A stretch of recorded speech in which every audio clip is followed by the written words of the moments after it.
Hello, friends. Welcome to the 5th episode of the Schoolyard Podcast, brought to you by School Specialty.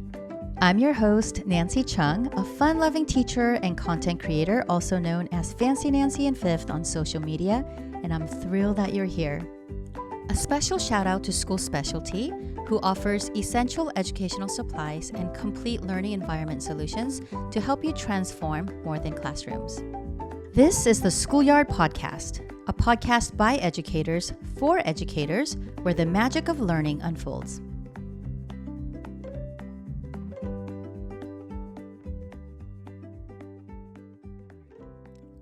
Imagine a classroom where students become inventors, engineers, and dreamers all in one.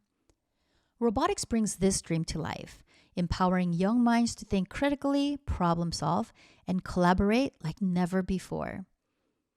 You might wonder, why robotics in schools? Well, my friends, the answer is very clear. It's all about shaping a future that knows no bounds. In a rapidly evolving world driven by technology, the importance of robotics education can't be emphasized enough. Today, our guest Naomi Hartl and I will be diving into a world of wonder and innovation, robotics in schools. Naomi Hartl is a STEM expert from School Specialty.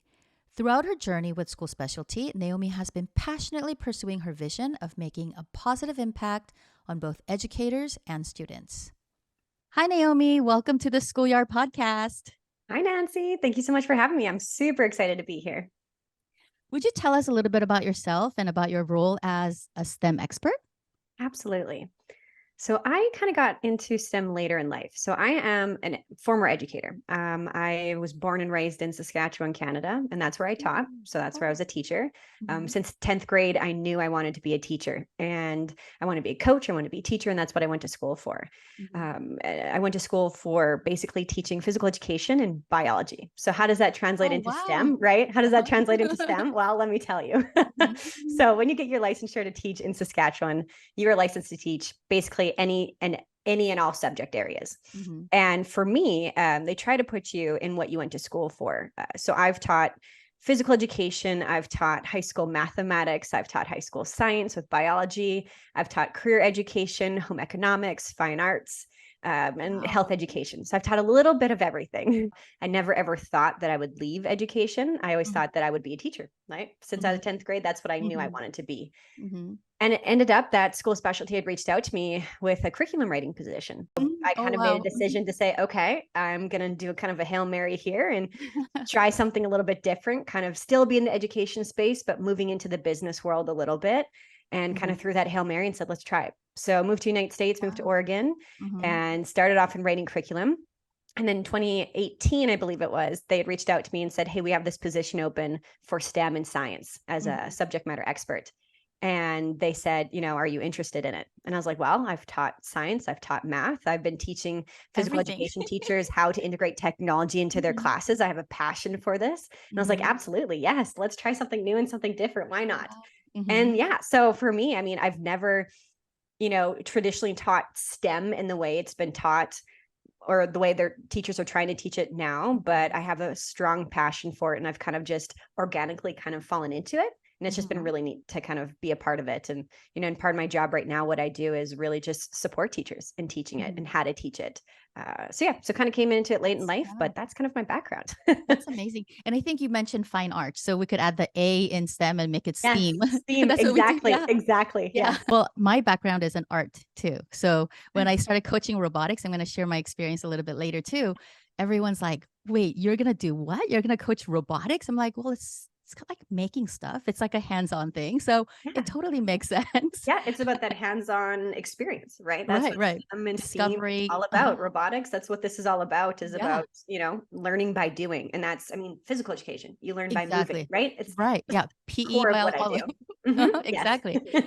So I know robotics programs don't exist in all schools yet. And I know some districts and some admin, they don't see the value in like a robotics program yet.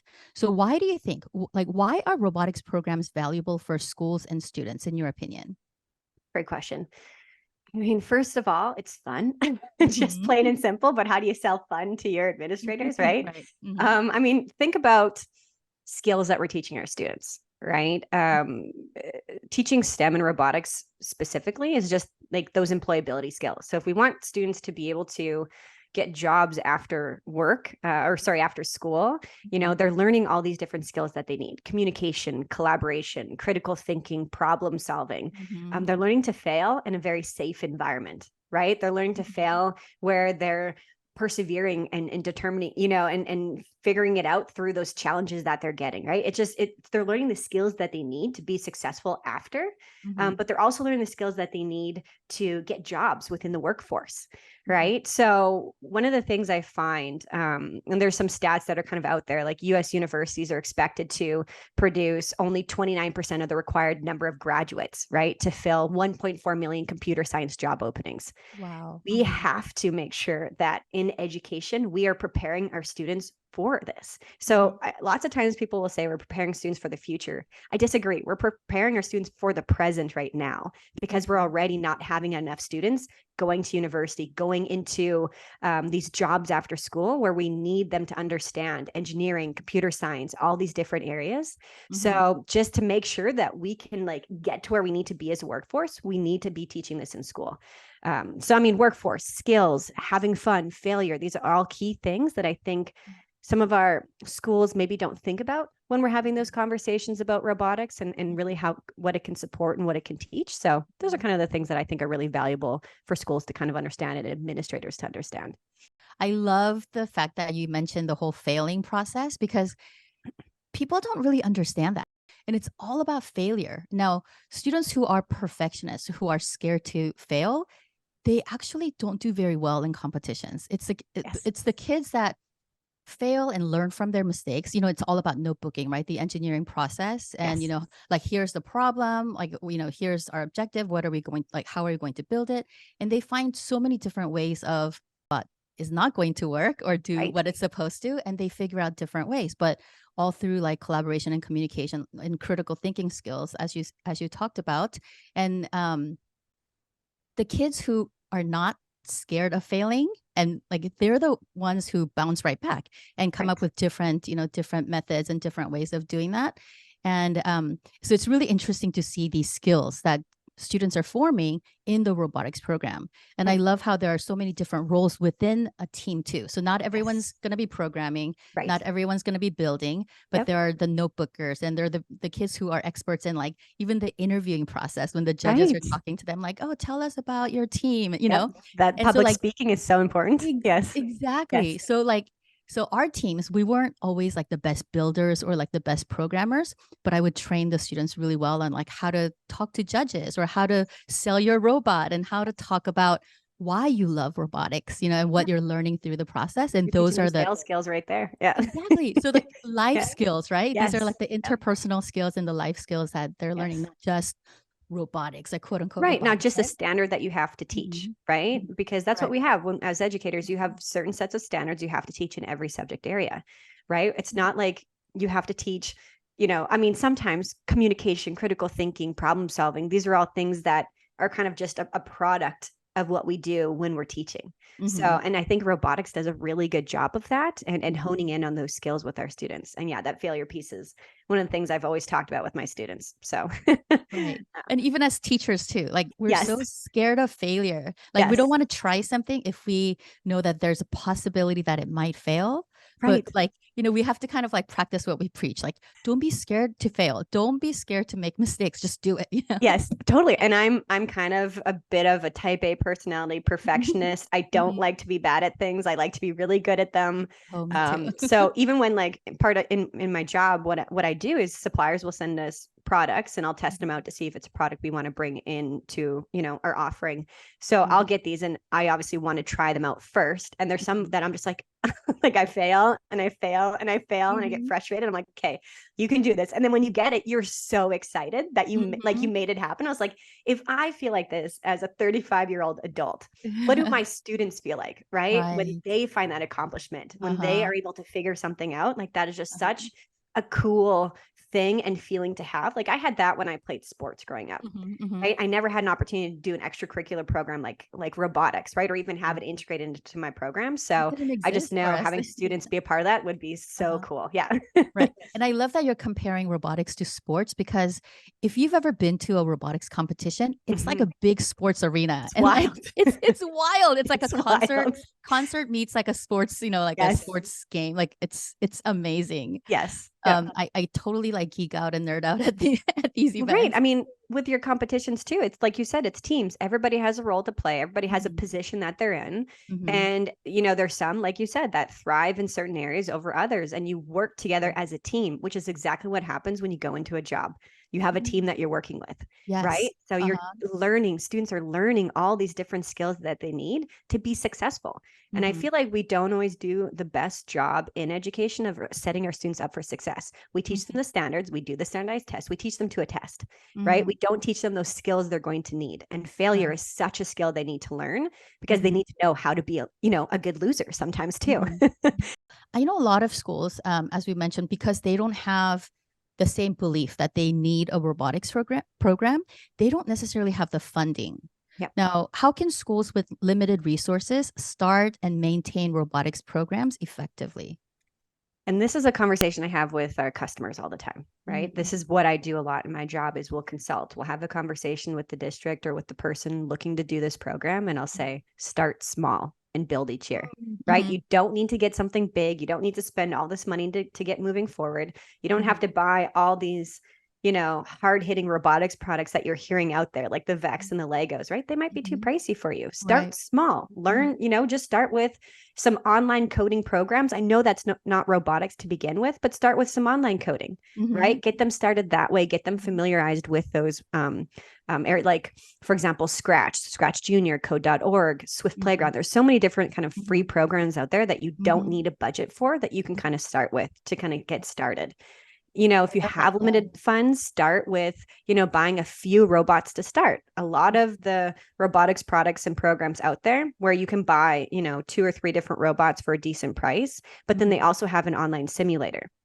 And with that, right, is you can have a group of students using those physical robots and coding those physical robots to start. And you can have half your group then coding the online simulator, right? And having the robot move just on the computer screen. And then again, you build and you grow every year, put some money into that, get some funding through, maybe look at your community programs. So that's kind of the other piece. So looking for funding and grants, right? Community outreach.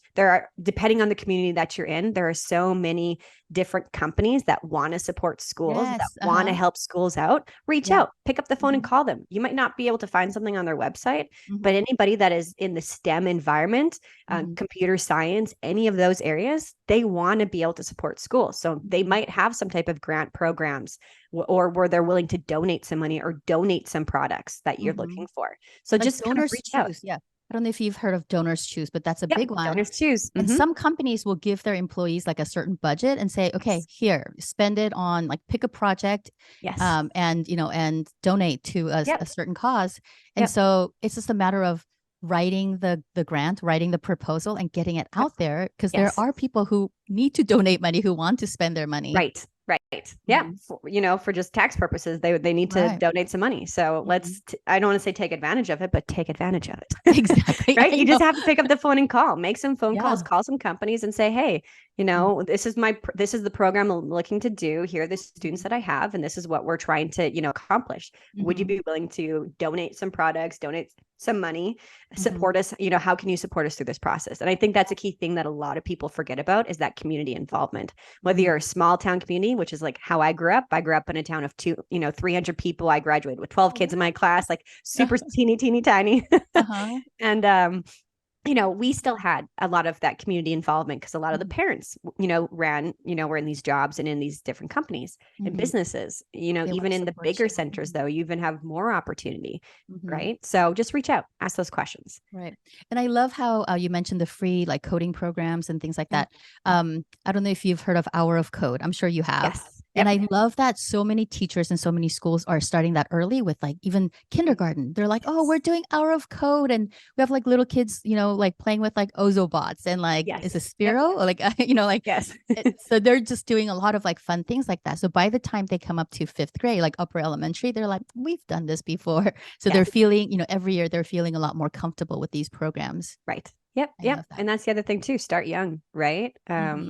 It's just one of those things where the more, the earlier you can start, the more familiar they're with, with the programming, the more advanced they can get, and the more, progress they can make throughout the year. So again, we're just setting them up for success. Even if it's an after school program, right? That's kind of the other key thing too. Thinking about what your program wants to look like what I would love to see in an ideal, utopian type of world is I would like to see every single child having access to a robotics program or access to a STEM program, right? That's ideal. Obviously that's, you can't always do that. There's just not enough time in a day, depending on what your administrators are focusing on, what your district is focusing on. But I always challenge people too of, how are you going to support every single child in this school? And if you can through a robotics program, that's great.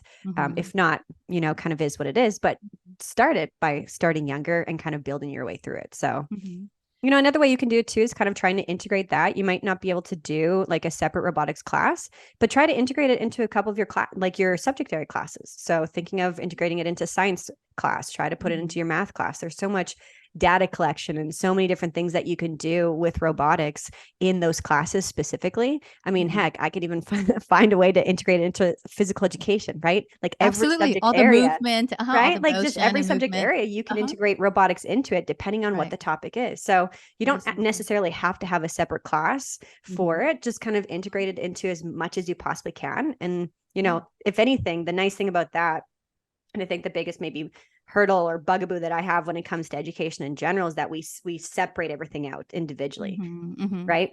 When you go and work in life, nothing is separated out. It's not like, okay, I'm doing math now. Okay, I'm doing science now, right? It's everything is integrated. So the more we can integrate robotics into some of these classes, I think the bigger benefit that our students will have from it. That's a great point. Yeah. It's like technology, right? You don't have like a separate technology class or a separate like computer class. It's integrated into writing and math and science and everything that we do. So just like that, I love the idea of bringing robotics, different components of robotics and integrating it into all the subject areas. I love that. And I, as you were talking, I was thinking like, it was a trend to have like a makerspace at every school. So if the schools already have the makerspaces existing like on their campus, they can absolutely bring different components of robotics as part of the makerspace, right? Exactly. The STEAM lab, the STEM lab, and the makerspace. Yeah. And what we're hearing too from a lot of schools is that their libraries, their school libraries, they're calling them now media centers, or the librarian is now the media specialist. Yeah, so you can get some robotics products within those spaces as well. So that's a great place to kind of integrate that too. There's a school in town here in Bend, Oregon, where I live, that I've been working with, and their librarian is kind of their media specialist, and she's been integrating Spiros. And I brought a couple different sample products for her to check out that we can try to bring in. And it's been kind of a really cool experience to see how she's getting everything. She's got like 20-25 minutes with students. That's it. Right. And they like rotate throughout the year. And then they do, I think, like a tech week every month. So that's when she'll kind of integrate some robotics. But even something like that, like just kind of think outside the box. You don't have to have a robotics class, right? That can be the place you're trying to get to, but you don't have to start there. And most of the time you don't, right? You don't start there. You have to start small, start young, start small, and slowly build and grow throughout the years. Yeah, I love that.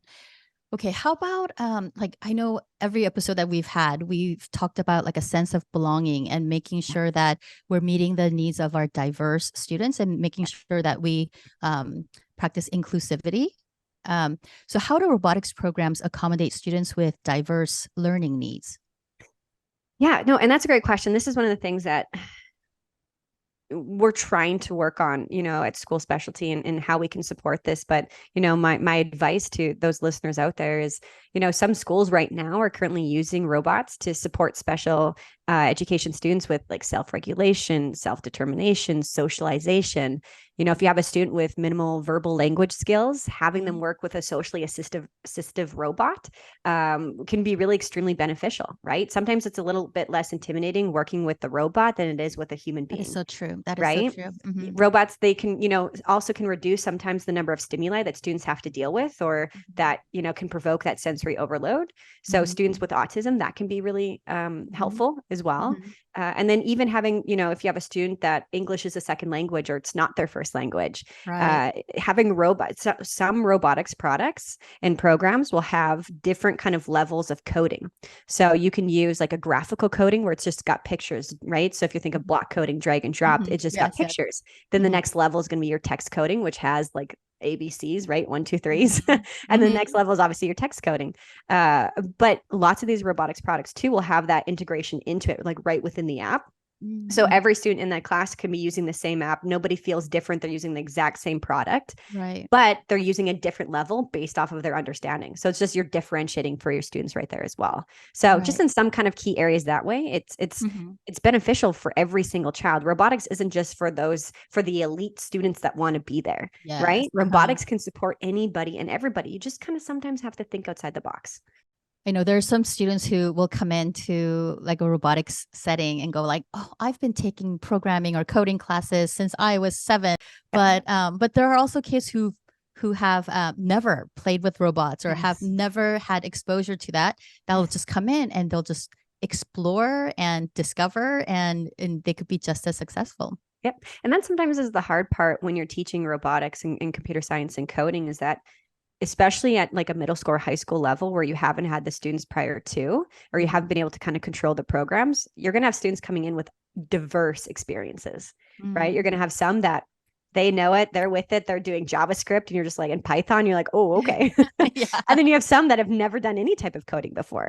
So just like in regular education classes, right? It's one of those things where you have to differentiate for every single child. And how do you do that? The nice thing is a lot of these programs help you do that. It makes it very simplistic and easy for you to do that, which is really fantastic. But yeah, it can be difficult. It can be hard, but there's so many people out there that can support you. Right.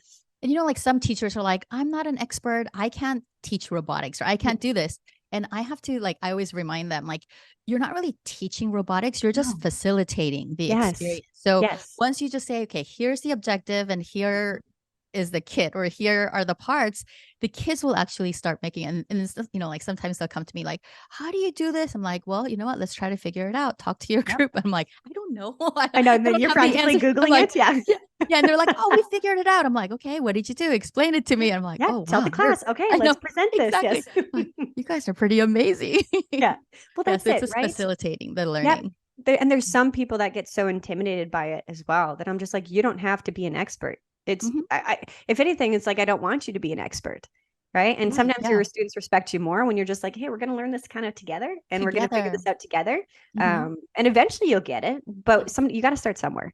And it's okay to say, I don't know. Let's figure this out together. Let's look for the answers. Yep. I feel like my teachers growing up never said, I don't know. They didn't want to. They had to be that sage on the stage. Right. Oh, yeah. Right. And now all the answers. Yeah. And now you want to be that kind of guide on the side, right? If we're going to use that kind of language, you want to be that facilitator. You don't want to be the person standing up at the front of class saying step by step by step, here's how you do it. That's what the apps are for. It'll walk students through building something. Like you don't need to do that. That's a waste of your time. That's a waste of your students' time.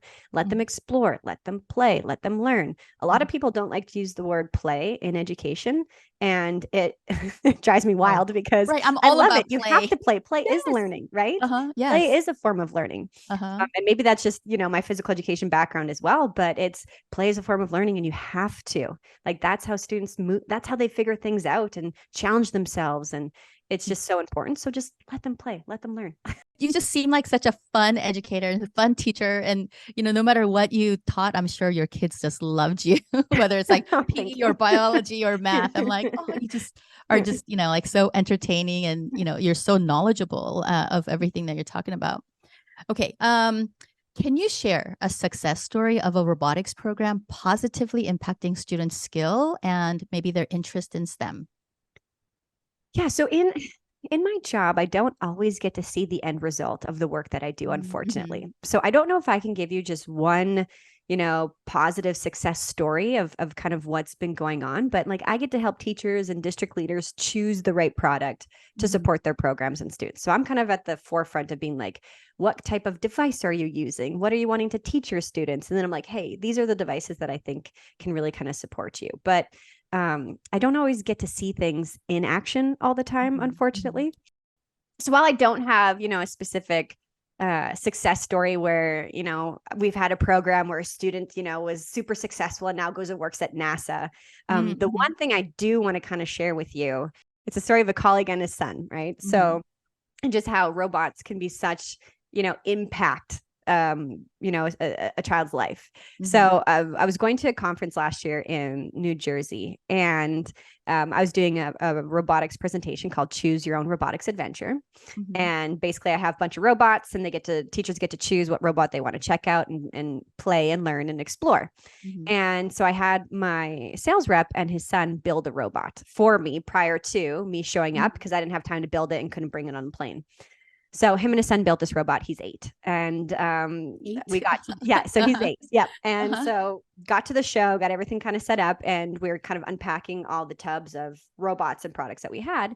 And we couldn't find the one robot. And he was starting to kind of panic and freak out. And I was like, did you build it? He's like, we built it. And I was like, did you bring it? He's like, I packed it up. My wife and I packed it up last night. I'm not sure where it is. Let me go back in the car and check it out.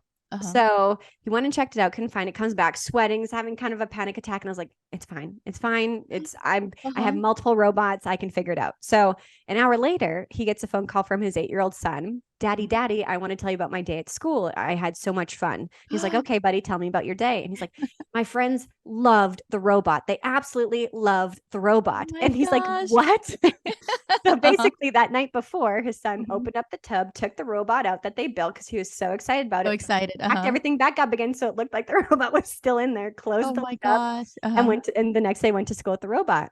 So I love to tell this story because this child basically went against his parents' wishes. And, he was so excited about this robot to bring it to school and show his friends, and just how excited he was to, build this robot and show his friends how it worked and how they did it, and integrated with Scratch, and they were using Scratch at school already. And so again, while I don't have a robotics program that I can talk about that impacts it, I think just robots in general are fun. They're impactful just all on their own. And when somebody gets to build something, I talked about that accomplishment feeling, right? When you get to build something and then showcase it to other people, you just feel amazing. So yeah, that's my fun little story, at least of, that's fun, right? That's a success story about instilling a love of robotics early on. Yes, exactly. Yeah. So it's just a fun one that I love to share now we're buddies, and I send him robots all the time to check out. Oh my gosh. That's I was amazing. like, don't ever lose your love for robotics and coding, because it's the sweetest thing ever. I know, that is such a cute story. One of my robotics teams, like early on, there was this one kid who was not very knowledgeable in robotics, and he was kind of like in the younger grade of the team that he was on. But he had this perseverance like no one else. Like, he always wanted to stay behind. He always wanted to take like the robot home to work on it at home. I'm like, you can't only take it home, but I'll let you work on it during lunchtime. So I'll just be eating my lunch in our robotics room, and he'll just be building, and he would always be sweating and, like having a hard time. I'm like, are you sure you want to do this? He's like, yes, and he just put in so much time. Well, that year, his team ended up winning a ticket to the world competition. So it was school, and then county, and then state, and then worlds. There's no that's a lot of levels to get past. Yeah. Yes. So I'm proud to say we've made it all the way to the world's competition 5 years in a row. Oh my goodness. And so awesome. I know. And so this specific student that I'm talking about, when he was in 7th grade, his team, I teach at a K-8 school. So, that's the joy of seeing my like elementary babies like go on to middle school and do really well. So his team at the world's competition won the whole thing.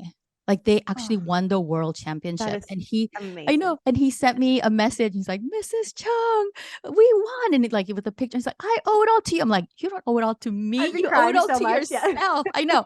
But that was like the biggest success story because he was this shy little kid who just wanted to just build and, rebuild and just never gave up. And I think it's like, his perseverance that just kind of like led him to where, like where he is today. But Yeah. he's in high school now, and I can't wait to see what kind of things he will invent or create. Where And, he's going to go, what he's going to do, how he's going to change the world.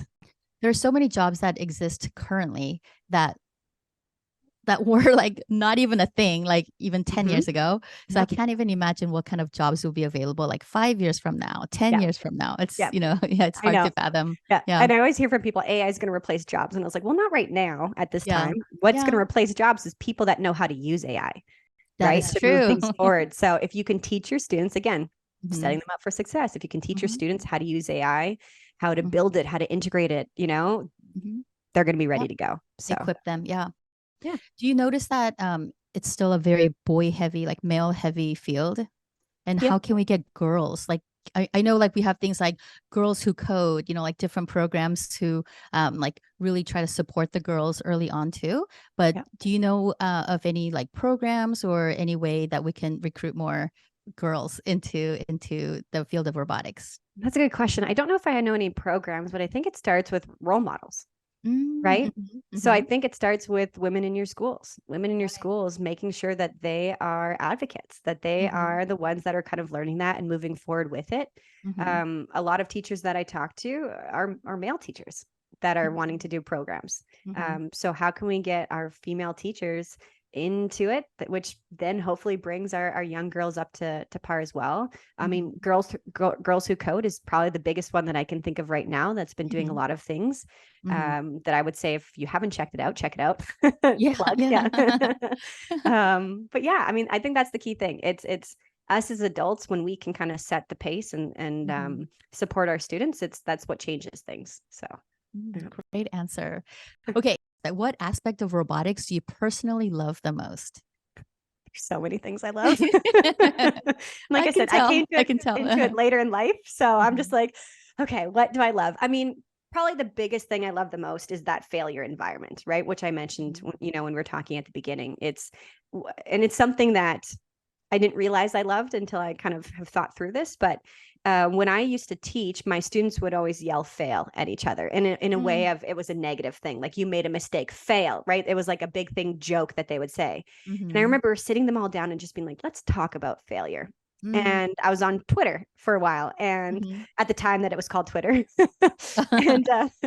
and I remember like reaching out to some people and being like, I'm trying to talk about failure. What are some things that, I could talk about? And I remember seeing fail being like stated as first attempts in learning.